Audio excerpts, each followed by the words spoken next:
A year. Your thing, Jamie. Yeah.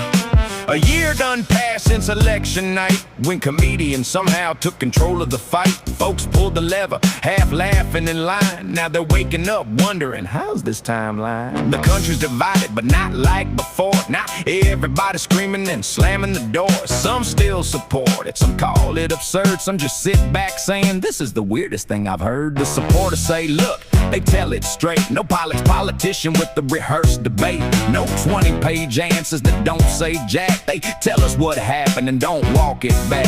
Maybe they're comics, maybe that's true, but at least they ain't talking in bureaucratic stew. They answer the questions they don't always dodge, and nobody's hiding behind some console lodge. The skeptics reply, now hold up a sec. You don't run a nation like an open mic set. It's funny till missiles and markets go wild, and comedy won't work like it worked in the aisle. You can roast celebrities, that's all well and good, but governing millions ain't Hollywood. Making folks laugh is a difficult art, but protecting the country's a whole different part. Then comes the middle, the biggest of all. The folks who expected the whole thing to fall. They scratch their heads while they watch the TV and say, well, somehow we're still free. I thought we'd be doomed by the 4th of July. I thought foreign leaders would wave us goodbye. I thought we'd be bankrupt, divided and sick. Instead, we're just living in one giant skit.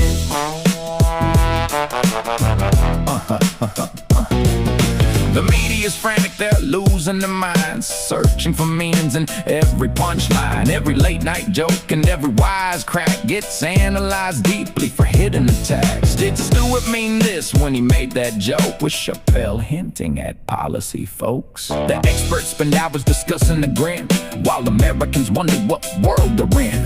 Foreign leaders laughed when the cabinet came, thought America finally lost all its frame. But 1 year later, they're reading each line, wondering which jokes conceal the design. The diplomats whisper, proceed with care. They joke about everything over there. You never quite know when they're serious or not, and uncertainty's dangerous whether intended or not.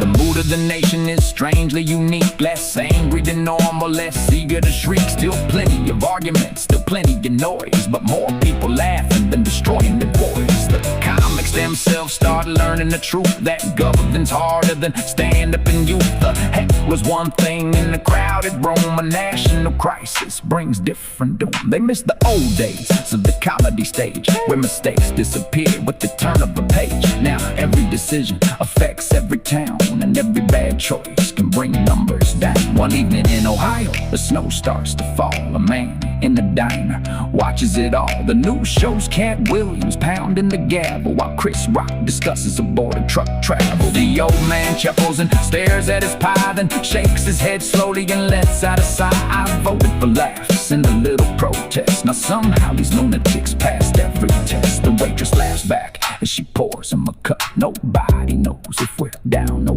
up, but one thing's for certain, I'll tell you this much: politics ain't nearly as boring as such. The diner erupts with a collective cheer. People who argued for many a year now laughing together despite every side. For one little moment they all set down pride, and that's how the nation might feel 1 year through. Still confused as ever, but seeing things new, not knowing if history will call it sublime or the strangest experiment of all of mankind. Of all of mankind.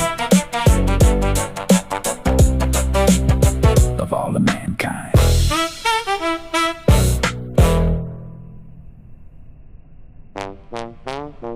Yeah.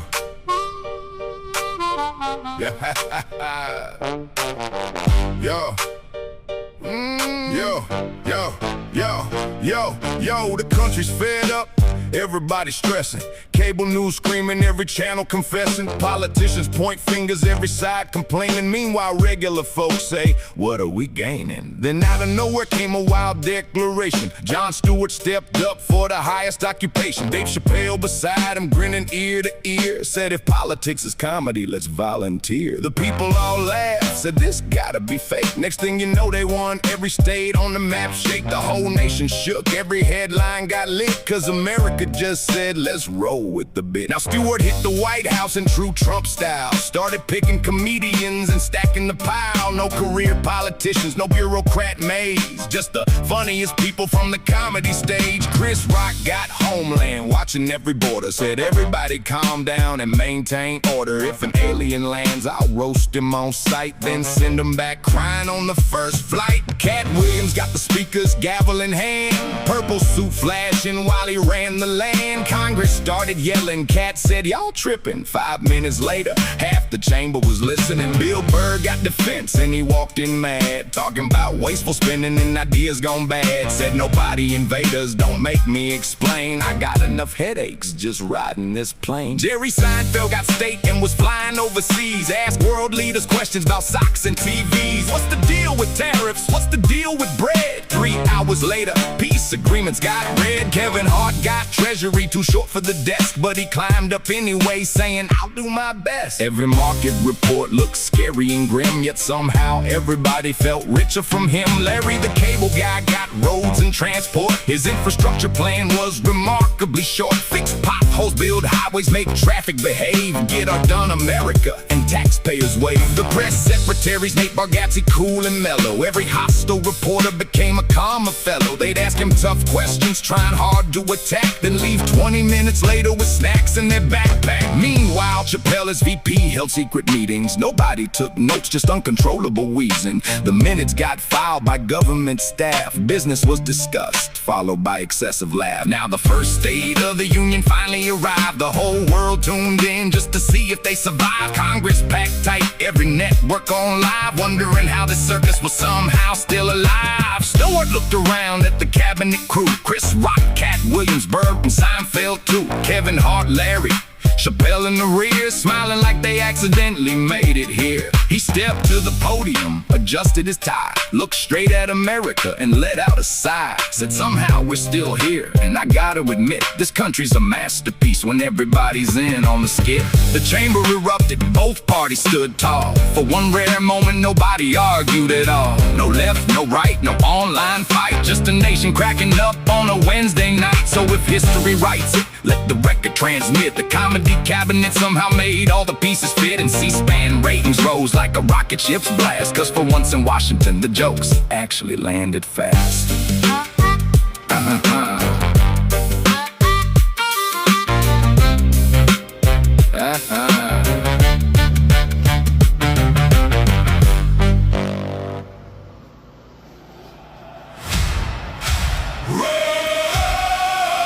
Raise that banner of the brave. Let it the shadow of the eagle.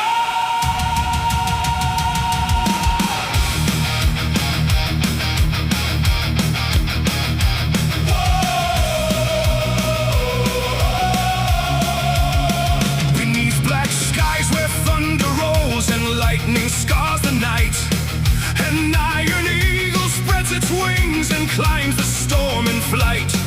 Its talons forged in battlefields, its eyes a burning flame, a beast of steel and liberty that carved a fearsome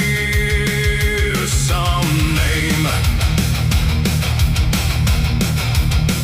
From blood-soaked hills and frozen wastes where cannon fire roared, the nation rose through smoke and ash with courage as it soared. The forest heard the battle cries, the rivers ran like wine. Yet through the dark the people swore, this land shall still be mine. The mountains shook with hammers struck in furnaces below, while miners chased the veins of fire. Through caverns none would know, the railroads cut through wilderness like serpents made of steel, binding every distant land beneath the nation's heel. The oceans felt the warships come with shadows long and grim, their silhouettes like floating ghosts upon horizons dim. The enemies who mocked the flag would soon regret their pride, for every threat against the land awoke the beast inside. wolves at dusk beneath a crimson moon, forging dreams and engines that would thunder mighty soon. From smokestacks rose a blackened crown that darkened heaven's gate, as destiny and industry combined to challenge fate. Then rockets split the silent void and clawed beyond the stars, leaving trails of ghostly fire like celestial battle scars. The eagle's gaze reached lunar plains where mortal feet had never trod, and planted there a symbol born of liberty and God. The deserts heard the engine scream, the skies were torn apart, as pilots rode on wings of fire with fearless hearts. The thunder of 1,000 storms was chained beneath command, and carried as a warning to the enemies of the land. The graveyards hold forgotten names beneath the earth and stone, young souls who faced the darkness so their children could live on. Their echoes ride the midnight wind and whisper through the years, a haunting song of sacrifice that still invades our ears. When tyrants raised their banners high and promised endless night, the eagle spread its massive wings and blotted out their sight. Its shadow crossed the battlefield, enormous, cold and grim, and every flame of freedom burned a little brighter than the stars and stripes are stained with sweat, with sorrow and with pain, with every drop of sacrifice that soaked the fields like rain. Yet every stain became a mark of honor, hard and true, a testament to those who fought and saw the battle through. Now black clouds gather overhead as new storms start to rise, and hungry wolves still circle underneath uncertain skies. But deep within the nation's heart, the ancient fire remains, a furnace fed by every loss, by every scar and shine. So let the thunder shake the earth and let the heavens crack, for once the eagle wakes to hunt, there is no turning back. Its scream becomes a battle hymn that rattles every grave, a warning to the wicked and a blessing to the brave. For America was never born from comfort, gold or ease. It rose from dust and sacrifice and blood upon the breeze. And long after the final storm has faded from the sky, the shadow of the eagle still shall never